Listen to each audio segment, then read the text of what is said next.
Kericuhan dan aksi saling dorong antara aparat kepolisian dengan sejumlah mahasiswa di depan kantor Bupati Tangerang, Banten mendapat reaksi publik yang beragam. Oknum polisi berinisial NP berpangkat brigadir tersebut kini menjalani pemeriksaan terkait pelanggaran kode etik dan SOP pengamanan. Sementara Faris, mahasiswa yang menjadi kebrutalan oknum aparat itu dilaporkan mengalami sakit pasca kejadian kemarin. Benarkah aksi kekerasan itu hanya refleks tanpa niat mencelakai? Apakah hanya sanksi serta hukuman terkait kode etik saja dianggap cukup? Kita diskusikan lebih lanjut dalam segmen Newsroom Talk sore ini. Sudah ada narasumber saya yang terhubung dari luar studio melalui sambungan Zoom, Usman Hamid, Direktur Eksekutif Amnesty International. Selamat sore Bang Usman. Selamat sore, selamat sore. Sehat Bang?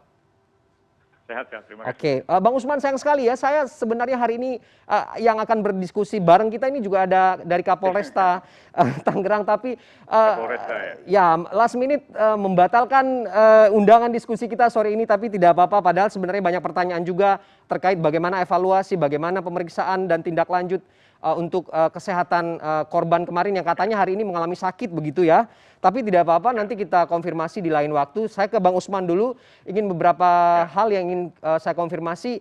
Bang, gini, polisi ini masih melakukan kekerasan begitu ya, represif dalam kerja pengamanan yang sejatinya ini kan mengayomi ada unsur humanis lah begitu ya, seperti yang disampaikan oleh Kapolri. Tapi justru di lapangan kita menemukan fakta bahwa pengamanan dari aksi-aksi demonstrasi atau unjuk rasa yang seharusnya berlangsung damai ini keluar dari SOP. Catatan Anda bagaimana? Ya, catatan dari Amnesty International salah satunya adalah karena polisian tidak pernah tuntaskan kasus-kasus kekerasan polisi terhadap mahasiswa dalam penanganan demonstrasi atau buruh atau petani atau tokoh masyarakat adat atau siapapun yang ketika protes mengalami kekerasan di kepolisian, itu pelaku-pelakunya tidak pernah dihukum sesuai dengan ketentuan hukum yang berlaku. Biasanya hanya saya kan lewat misalnya permintaan maaf atau misalnya dibawa ke mekanisme disiplin internal. Itu pun biasanya sanksinya 21 hari, bahkan untuk kategori-kategori yang sangat berat. Tapi tidak pernah dibawa misalnya ke pengadilan umum, karena tindakan-tindakan yang terjadi termasuk yang kemarin itu jelas itu merupakan tindak pidana. Dan itu harus dibawa ke pengadilan umum. Nah, sayangnya itu nggak pernah terjadi. Dan itulah yang menyebabkan peristiwa-peristiwa semacam bantingan mahasiswa di Kabupaten Tangerang kemarin itu tidak berulang gitu ya. Maksud saya justru berulang kali terjadi gitu ya. Tentu dalam bentuk-bentuk kekerasan yang lain. Kita masih ingat misalnya kasus penanganan demonstrasi omnibus itu juga menggunakan kekerasan yang sangat brutal. Penanganan demonstrasi menentang tindakan lainnya, termasuk misalnya dalam konteks pemilu, protes-protes hasil pemilu, itu juga banyak mengalami kekerasan yang sebenarnya tidak diperlukan itu. Apalagi dalam kasus kemarin, mahasiswa itu dalam genggaman polisian, dalam pengamanan kepolisian, tidak dalam yang sedang lawan petugas, apalagi mengancam keselamatan petugas, karena itu mestinya pihak kepolisian tidak mengambil tindakan semacam kemarin itu kekerasan atau membanting mahasiswa tersebut ke lantai. Itu kan cukup bisa fatal akibatnya, bisa mengakibatkan pinggang patah dan seterusnya gitu. Nah, jadi permintaan maaf yang sekarang ini dilakukan oleh petugas tentu itu haknya dan tentu juga keluarga dari korban bisa saja memaafkan atau tidak. Tetapi saya kira itu tidak bisa diselesaikan dengan cara-cara seperti itu. Harus ada hukuman supaya jadi pembelajaran bagi petugas-petugas polisi lainnya. Bahwa polisi itu harus humanis. Polisi itu harus benar-benar mengayomi masyarakat, lindungi masyarakat, melayani masyarakat. Bukan justru seperti memusuhi masyarakat atau mahasiswa. Demikian. Bang Usman, sebenarnya kalau dari segi payung hukum ada tidak perlindungan hukum secara aturan atau undang-undang untuk melindungi warga sipil dari aksi kekerasan aparat ini? Banyak sekali. Dari mulai Undang-Undang Dasar Negara Republik Indonesia, pasal 28I misalnya, itu banyak sekali nilai-nilai hak asasi manusia yang merupakan hak warga negara Indonesia untuk dihormati oleh negara, oleh kepolisian. Undang-Undang Nomor 39 Tahun 1999 tentang Hak Asasi Manusia, bahkan peraturan-peraturan internal Polri, peraturan Kapolri misalnya nomor 8, itu seluruhnya jelas melarang tindakan sewenang-wenang. Kode etik perilaku PBB yang dibuat untuk kode perilaku bagi kepolisian di seluruh dunia itu juga diadopsi dalam berbagai peraturan Kapolri gitu. Tapi dalam praktiknya ketika terjadi pelanggaran itu tidak diselesaikan secara optimal gitu. Akibatnya terus berulang gitu.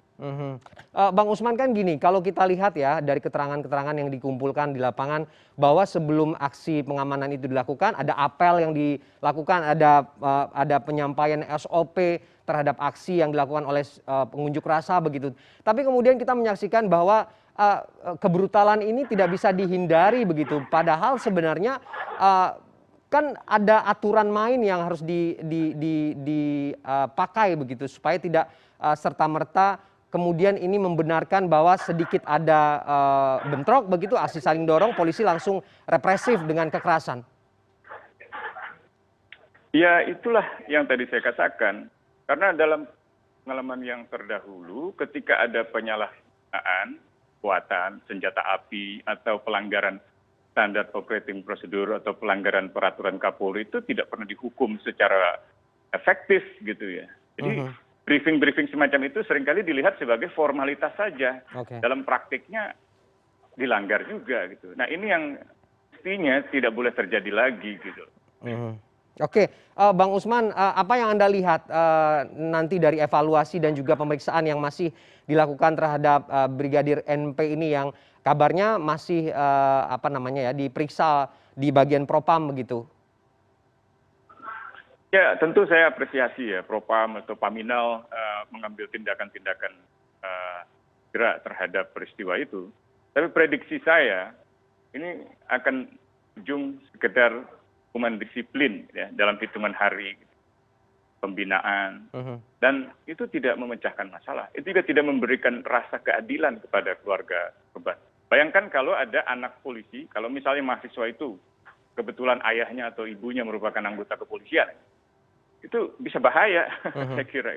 Jadi terus ada semacam kepekaan di dalam melakukan orang lain, apalagi orang yang tidak dalam keadaan melawan atau mengancam keselamatan petugas, dengan pertimbangan-pertimbangan kemanusiaan. Dan polisi itu penegak hukum yang di dalam kode-kode etik universal, bahkan di dalam doktrin kepolisian, adalah pelayan dan pelindung masyarakat. Makanya lencana-lencana kepolisian di seluruh dunia itu kalau kita balik, itu kalimatnya to serve and to protect, melayani dan melindungi. Kalau dalam bahasa Indonesia mungkin banyak dikenal istilah mengayomi. Gitu. Tindakan yang kemarin itu bukanlah mengayomi, bukan melayani, bukan melindungi. Gitu.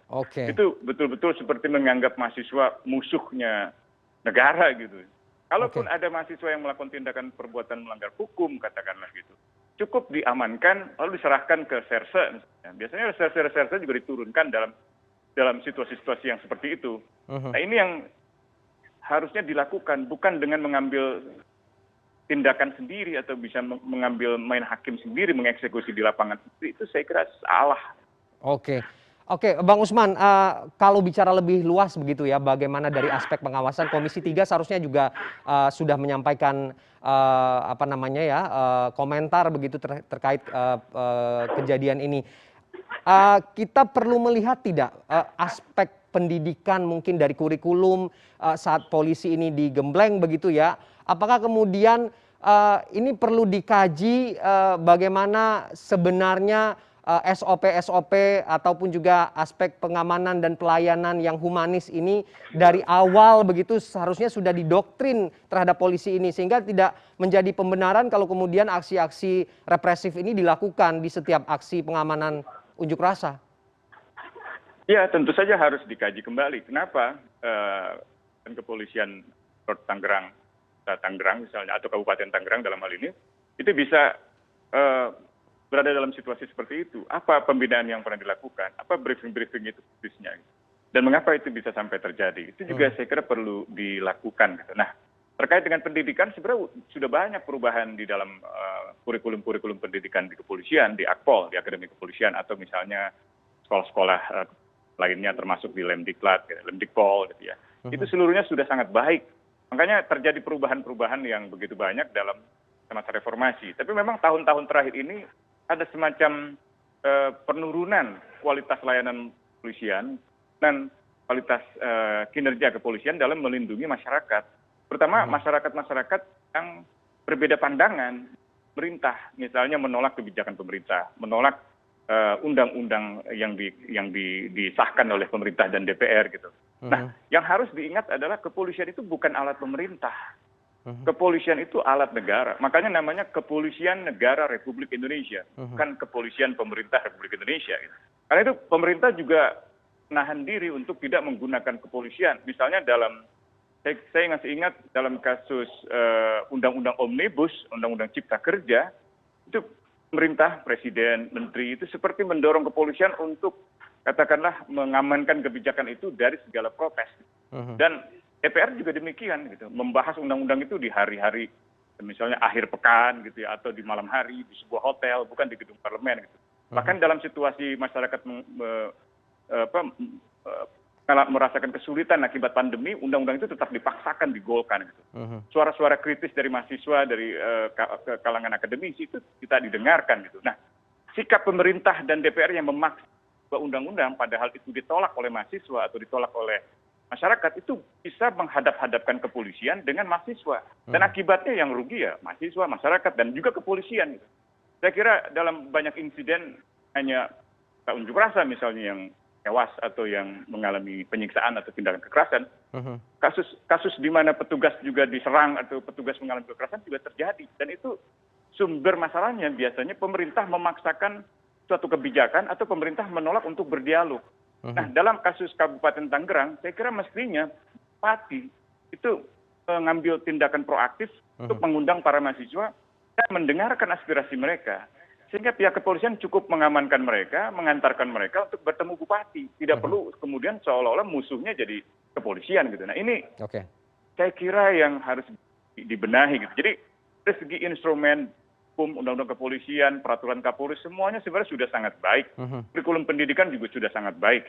Dan yang terlibat dalam kasus-kasus kekerasan seperti ini, penyiksaan, termasuk penggunaan senjata api sehingga mengakibatkan pembunuhan yang tidak sah, itu sebenarnya jumlahnya kecil.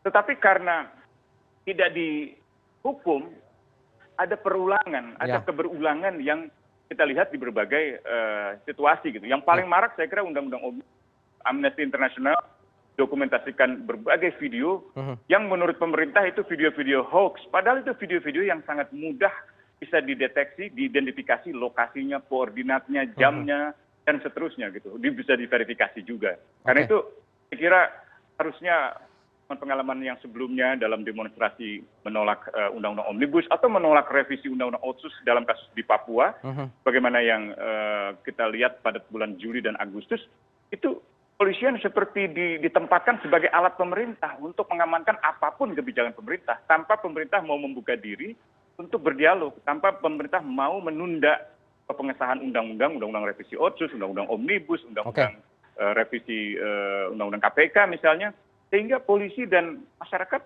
dan mahasiswa itu seperti berhadapan-hadapan. Ditambah lagi ketika Kapolri-nya misalnya mengeluarkan telegram-telegram yang katakanlah memerintahkan jajaran untuk mengamankan siapapun yang menolak pemerintah, itu juga salah saya kira. Nah, maklumat-maklumat yang pernah dikeluarkan oleh Kapolri semestinya tidak perlu keluar. Jadi Kapolri cukup memastikan bahwa tugas-tugas pelayanan, tugas-tugas perlindungan masyarakat itu berjalan tanpa mengurangi tindakan-tindakan kepolisian dalam mengamankan misalnya fasilitas-fasilitas pemerintah, gedung DPR, DPRD, gedung pemerintahan, pemerintah daerah, kantor gubernur, kantor bupati, kantor wali kota dari kemungkinan pengerusakan. Kalau ada yang mengerusak, proses hukumannya secara baik dipanggil, diproses sampai diadili dengan baik. Itu harus ada praduga tidak bersalah di dalam melihat orang-orang yang dianggap melakukan pelanggaran hukum sehingga seolah-olah menjadi pembenaran bagi petugas kepolisian untuk mengambil tindakan keras. Jadi saya kira banyak faktor yang mesti dikaji ulang untuk memastikan hal-hal seperti ini tidak boleh hilang gitu. Selain tentu saja arogansi yang seringkali muncul di dalam perilaku sejumlah aparat. Baik, kita berharap begitu ya bahwa ini tidak akan menjadi sebuah pembenaran dan aspek kewajaran, dan kemudian ini berujung pada presiden buruk terhadap wajah Polri secara keseluruhan. Dan kita berharap juga kasus-kasus seperti ini mendapatkan tempat untuk hukum yang berkeadilan begitu ya, tidak selesai hanya berjabat tangan atau berpelukan saja ya, Bang Usman. Terima kasih Bang Usman Iya, sudah terima kasih. bergabung Terima kasih. dengan Selamat sore. kita sore ini.